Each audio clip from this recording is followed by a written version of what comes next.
When you drive down the road or you're walking through your neighborhood and you look at the homes and the apartments, maybe you walk past some restaurants or businesses, do you ever stop and think, how did those get there? Obviously, they didn't get there by themselves. Someone had to build them.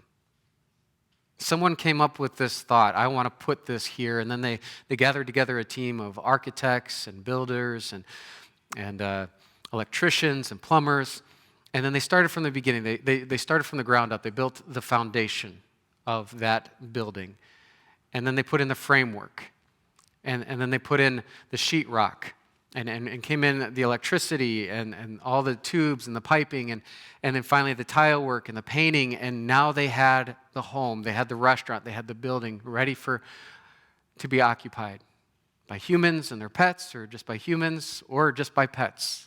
But either way, it took planning, it took someone to build those things. Now let me ask you another question.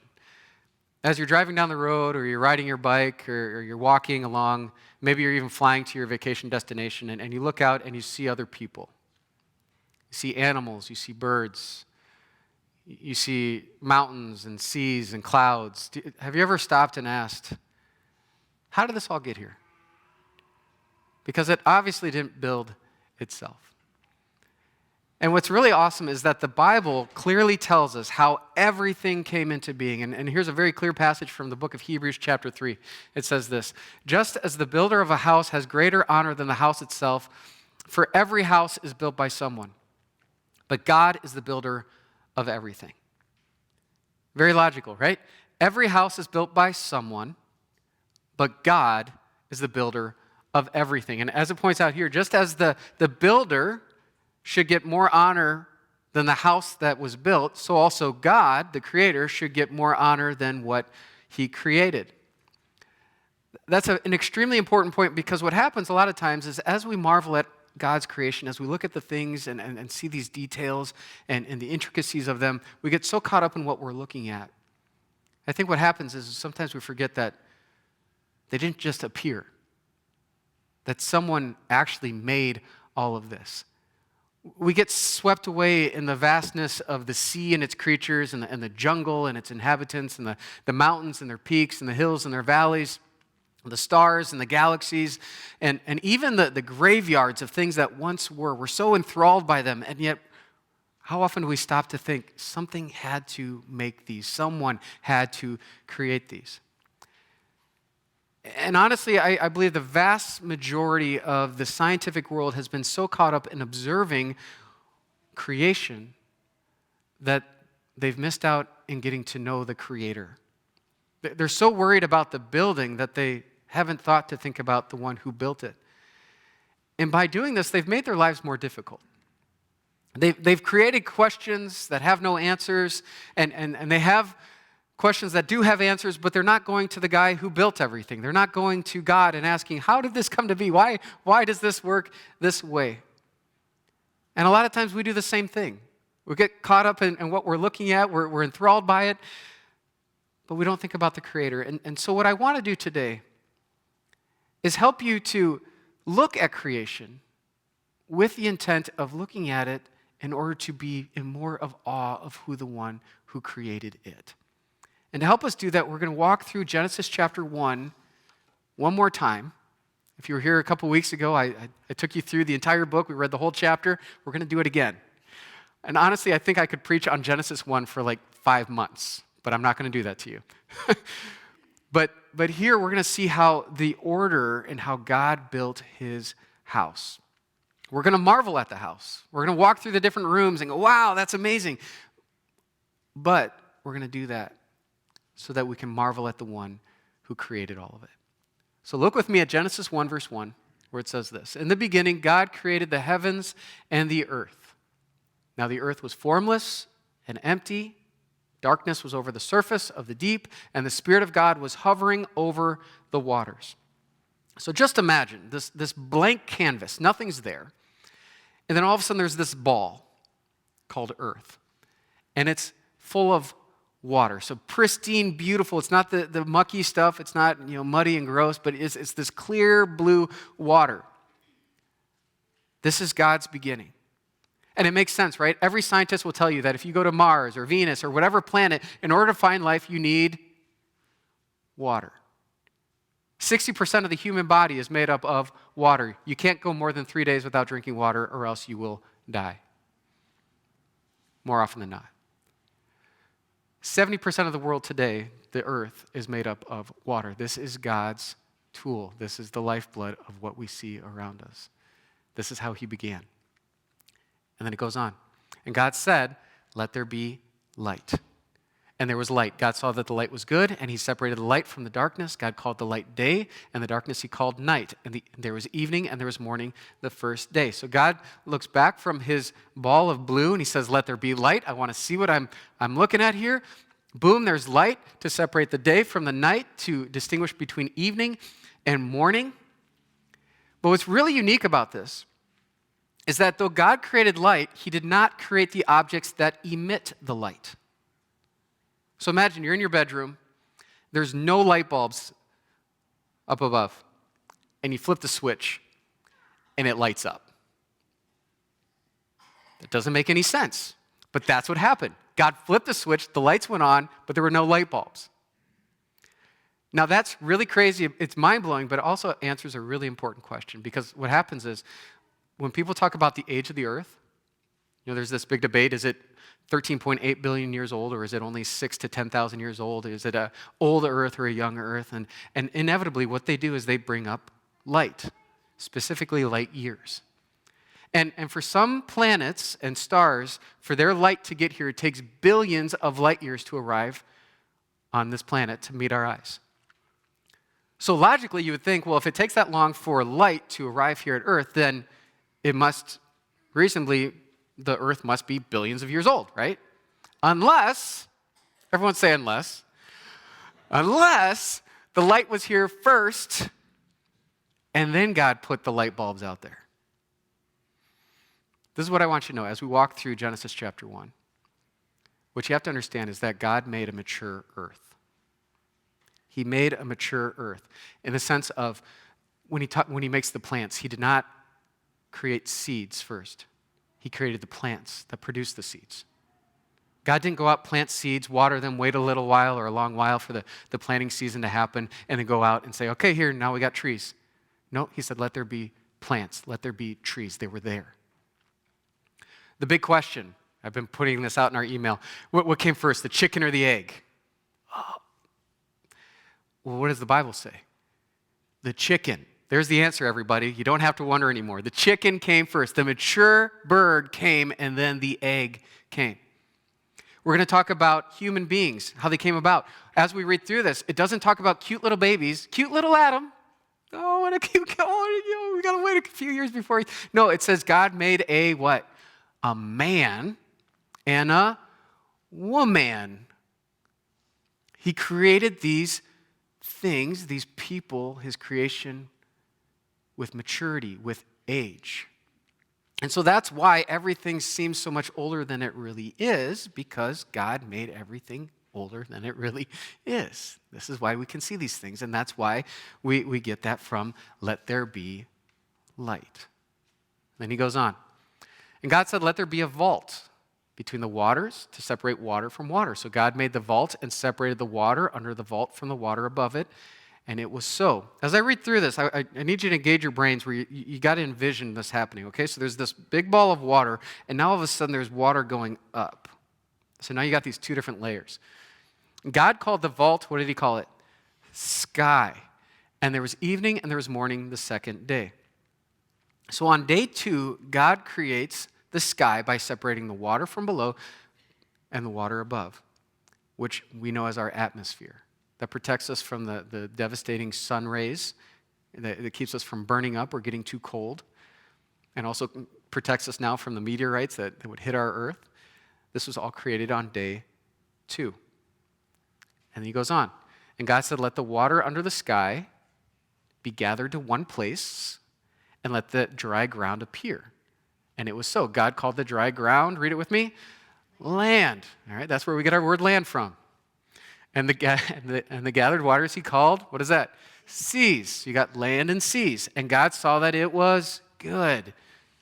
He goes on. Then God said, let the land produce vegetation, seed-bearing plants, and trees on the land that bear fruit with seed in it according to their various kinds. And it was also so. The land produced vegetation, plants bearing seed according to their kinds, and trees bearing fruit with seed in it according to their kinds. And God saw that it was good. And there was evening and there was morning the third day. So you have this logical progression that in order to make plants, we all learned this in elementary school, what are the three basic elements you need to grow plants? Shout them out for me. Water, soil, and light. Get this. Day 1, he said, let there be light. On day 2, he separated the waters. Day 3, he makes the land. And now, this is very logical, isn't it? Now he makes plants and trees that get to produce according to their kinds. So what that means, listen, this is very crazy scientific stuff. I failed biology, by the way, if that's where you talk about trees, I don't know. Botany, maybe that's what it was. I don't know. Science was not my thing. But here's the thing. According to their kinds, so orange trees, you know what they produce? Oranges. Oh my goodness. Apple trees produce apples. You guys are very smart. And do you know how many varieties of apples there are in the world today? Google told me over 7,500 different types of apples. And I think we even invented one over here at the Arboretum. So God creates things within their kinds to produce within their kinds and also variety. So you have built into creation maturity, age, and this beautiful thing called variety. And we're just on day 3. Incredible, right? Now look at day 4. And God said, let there be lights in the vault of the sky to separate the day from the night, and let them serve, this is really important, I'll come back to this, let them serve as signs to mark sacred times and days and years, and let them be lights in the vault of the sky to give light on the earth, and it was so. God made 2 great lights, the greater light to govern the day and the lesser light to govern the night. He also made the stars. God set them in the vault of the sky to give light on the earth, to govern the day and the night, and to separate light from darkness. And God saw that it was good, and there was evening and there was morning the 4th day. So the evolutionary theory hypothesizes that our sun came into existence before the earth and the moon and everything else. And it hypothesizes, it guesses that the earth came from these balls of gases and pieces that broke off of the sun, and then all of a sudden there's the earth, and then those same pieces broke off and made the moon. And that whole process, according to that mindset, took over 100 million years.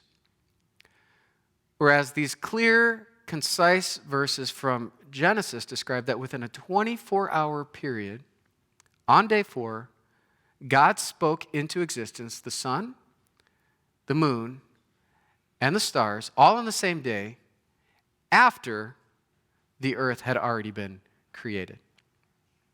And God placed all of these things, all of these celestial beings, meticulously in specific places with specific purposes. The sun to govern the day, that's the larger one. The moon to govern the night, to separate light from darkness, and to serve as signs, as it said, to mark sacred times and days and years. How many of you know what GPS is? How many of you use it to get to work or wherever? All the time, right? Did you know before GPS, sailors, you know how they got from point A to point B? They looked at the stars that mark sacred times and dates. They looked up and they could determine where are we by looking at the celestial beings. Our 365-day year is based on how long it takes for the earth to make one rotation around the star called the sun. Our 30-day month is based on how long it takes for the moon to make one rotation around the earth. And our 24-hour day is calculated by looking at the sun, the moon, and the stars. Ladies and gentlemen, this is not an accident that we're living in. This was all done by design, by our amazing creator God, and he put this all together on day 4. And check this out. I honestly want to see, how many of you have ever traveled to another country before? Okay. When you've traveled, were you just blown away that they didn't have a 7-day week? They had a 7-day week, didn't they? Everybody has a 7-day week with a weekend. Everybody. And here's the thing. That cannot be determined by looking at the rotation of the moon or the earth or the sun or the stars. It makes no celestial sense. Some authors said this: there's no good reason for it, and yet it's constant to almost every single culture. There's no good reason for it unless, everybody say unless you believe the creation account recorded for us in Genesis chapter 1 and 2, where God worked for 6 24-hour days, and then on the 7th day, on Saturday, he rested from everything he did, and he took a weekend off.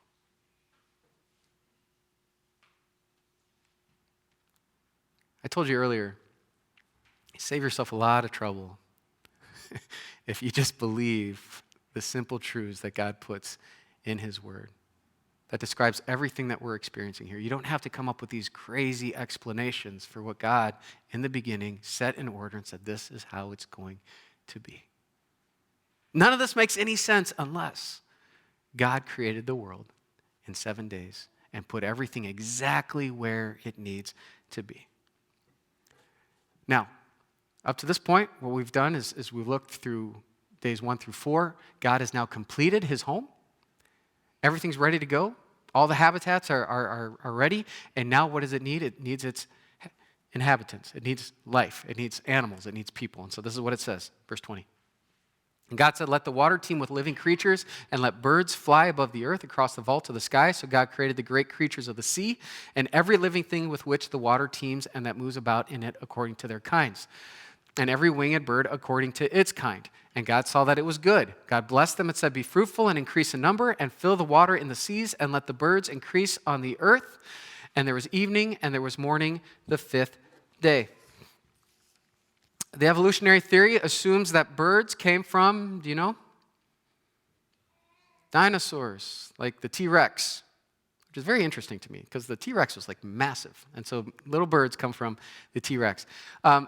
Evolutionary theory also surmises that human beings, we've all seen the picture of the evolving, monkey into the man, but they go even further back and say that we came from fish.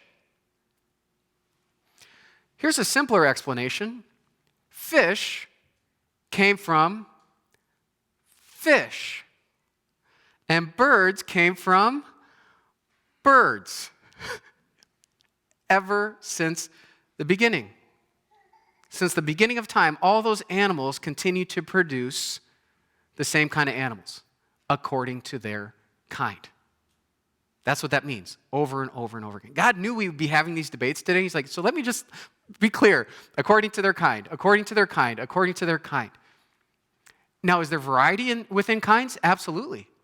Just like God gave variety to the plants and the fruits, that we'd have 7,500 different kinds of apples, well, we have different kinds of fish within fish. There are bluegills. There are bluegills here, and there are bluegills down in Texas, and they call them by different names. I don't even remember what they call them. But they're different, yet they're the same. Yet they're still what? Bluegills. Because bluegills give birth to bluegills. And there's variety within the bluegills. And the same with bird kind as well. That there's this variety and that God built in this ability to produce and produce and produce. And here's another cool fact. How many times have you heard the idea that these are prehistoric animals? Have you heard that term, the prehistoric? Did you know that's not true? That no animal is prehistory. The word prehistory means anything happens before written history. Well, we have a written history book called the Bible, Genesis chapter 1, that describes when every single animal was created, even the ones that are extinct, even ones like this. The pterodactyl, created on day 5. How do I know that? Because it has wings. I'll get it. I don't want to get ahead of myself, but just look at that. God created this on day 5. Now look at the next verses here. And God said, let the land produce living creatures according to their kinds, the livestock, the creatures that move along the ground, and the wild animals, each according to its what? Kind. So animals are begetting certain kinds of animals. And it was so.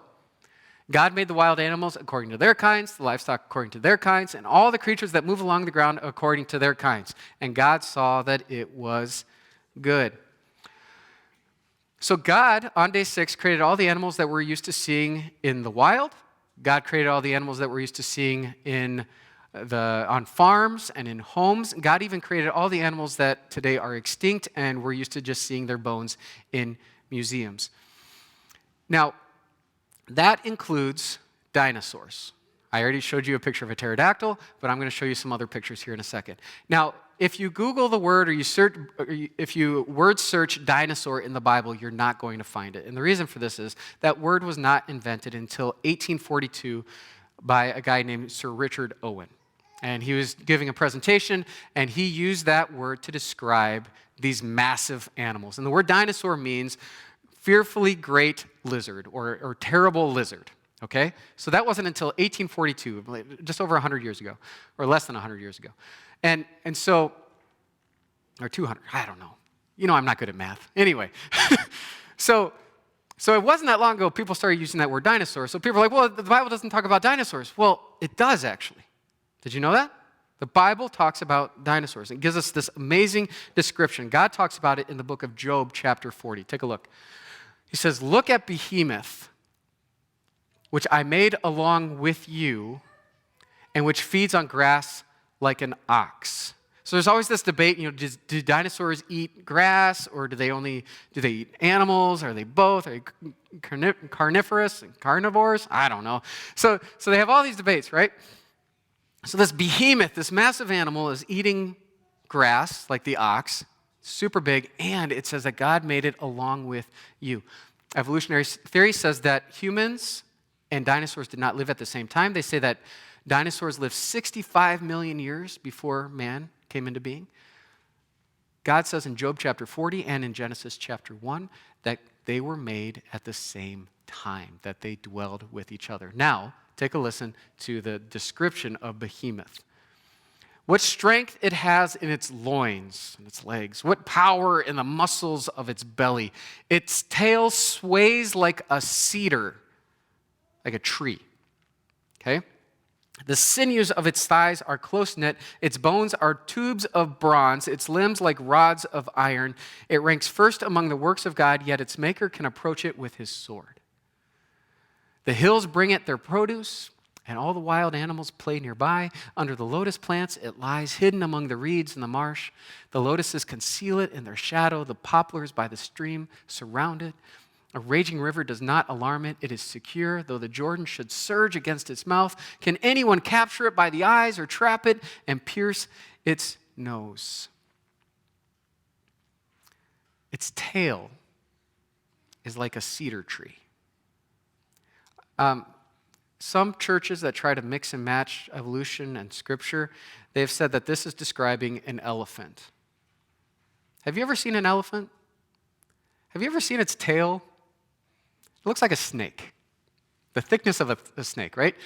Would that remind you of a cedar tree? Absolutely not. A cedar tree, a cedar tree, right? For its tail, its bones are tubes. What do you think of a tube? A tube of bronze? Like these are strong. Limbs like rods of iron. So this is what I envision. A brontosaurus. Does that not fit the picture of what we just read? This massive tail, these thick legs, and who's going to rope it in? Who's going to bring it down? Who's going to stick a hook in its nose? Nobody. That thing is huge. And so what God is describing here, God is describing that he has made even the dinosaurs, what we would call today dinosaurs. And soon after this, he speaks into existence the magnificent crown of his creation, which are human beings. Look at this.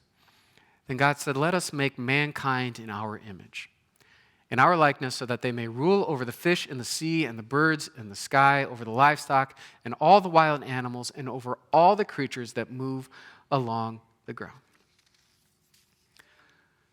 So it is true that for a while, humans and animals did not exist at the same time. So remember, sea creatures and birds were made on day 5. So they had about a day before humans came into existence. So there's one day they didn't live together, but now they're together. It's true that dinosaurs lived before mankind, but only probably a few hours. And then all of a sudden, there's mankind. And notice the distinction that God makes. He does not make us the same as animals. He made us in his image. You are not a glorified animal.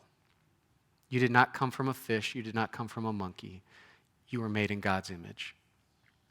And God created us to rule over the animals.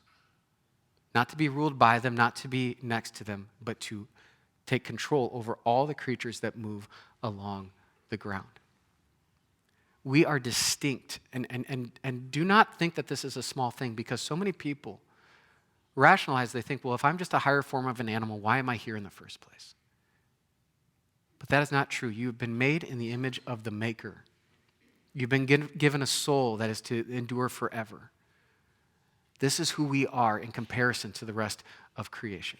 And he goes on. He says, so God created mankind in his own image. In the image of God, he created them. Male and female, he created them.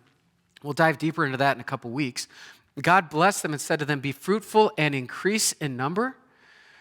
Fill the earth and subdue it. Rule over the fish in the sea and the birds in the sky and over every living creature that moves on the ground. So he says, be fruitful. That means have babies, fill the earth, subdue it, rule it. What has God done? He's given us the responsibility to take care of this house. And so, yeah, there's debates on both sides about global warming. Is it real? Isn't it real? You know what is real? Is that God has called you and me, all humans, to be aware that our actions have consequences. That pollution is real. And that weather does change. And when our soil and our water is contaminated by things that we put in it, we are hurting God's creation. We are hurting the creation that is meant to provide us with food and take care of our bodies. We're hurting the creatures around us. And so God has made us stewards of this. And it's good and wise, whether we agree on terms or not, to take care of the creation that God has given to us. This is all built into what God has made you and me. And then this is what he says. Then God said, I give you every seed-bearing plant on the face of the whole earth, and every tree that has fruit with seed in it, they will be yours for food. And to all the beasts of the earth, and all the birds in the sky, and all the creatures that move along the ground, everything that has the breath of life in it, I give every green plant for food, and it was so. As I was meditating on these verses, I realized this would make my friends in Texas very sad, because there was no barbecuing back then. There were no steakhouses, no slabs of beef and meat, and there was no need to buy a quarter cow because nobody ate meat back in the day. You know why that is? It's because there was no death. Death came into the world because of sin. But before sin, there was no thought of eating meat, humans eating animal meat or animals eating animal meat. There was no thought of that. And the food that God provided was exactly what they needed, nutrients-wise, protein-wise. Everything they needed came directly from their plants. There was no thought of thinking about killing and eating because there was no sin. In fact, what it says here is God saw all that he had made, and it was very good. It was perfect. And there was evening, and there was morning, the sixth day, and this is chapter 2, verse 1. It says, thus the heavens, everything up in the sky, and the earth were completed in all their vast array. Genesis chapter 1, the first book of the Bible, gives us this beautiful and simple account of how God created and completed the world in 6 24-hour days, and then rested on the seventh, putting in motion an order that we still follow today, knowingly or unknowingly. But now that you know, Now that you know that this is what God did, when you look at the world around you, when you make new discoveries, don't just be in awe of the thing, but allow that thing to draw your heart closer to God. Our almighty God, the maker of heaven and earth, the one who reveals himself as Jesus Christ. The Apostle Paul declared this in his letter to the Colossians. This is what I want to wrap up with. He says the Son, he's referring to Jesus, is the image of the invisible God. Jesus Christ is the image of the invisible God, the firstborn over all creation, for in him all things were created. Everything was created by Jesus Christ in him, things in heaven and on earth, visible and invisible. What does that mean, invisible? You have a cell phone, and you have these invisible waves that connect your phone to somebody else's. Jesus created that. You have satellite TV. The fact that you can watch your football game on your TV, Jesus created that wave. That's crazy. He made all that stuff, visible and invisible, whether thrones or powers or rulers or authorities. All things have been created through him and for him. And he is before all things, and in him all things hold together. Listen, you can believe that the world came into being by these random, colossal explosions, and it took billions of years. And you can rack your mind trying to answer all these questions that have no answers. Or, with a childlike faith, you can trust that Jesus Christ, the image of the invisible God, created all these things, visible and invisible, in a very orderly and logical way. And today, he is holding all these things together. As a devotional thought, I want you to think about this. The world around us feels like it's falling apart. All you have to do is look at any of the news sources and all the infighting and the division. Our society, democracy, not just our nation, all the nations. It feels like everything's falling apart. And then you bring it into a microcosm and you look at your own families and your own individual lives. And it feels like everything is falling apart. But Jesus Christ, the Creator, the one who made all things, is still in control.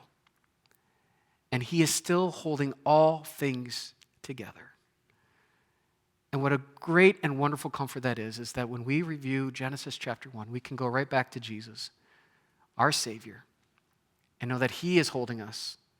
He is molding us. He is making us even more every day into his image. Let us stand in awe, not just of the creation, but of the Creator. Let's pray. God, we thank you for your clear, concise word. It's amazing what we've learned today. It's mind-blowing, actually, the simplicity of it all, but the orderliness of it. And God, we thank you for creating things. We thank you for, now that we've messed it all up, that you're still holding it together. And you're still holding us together, Lord. Please allow this lesson to bring us great comfort to know that our God is the maker of heaven and earth. Amen.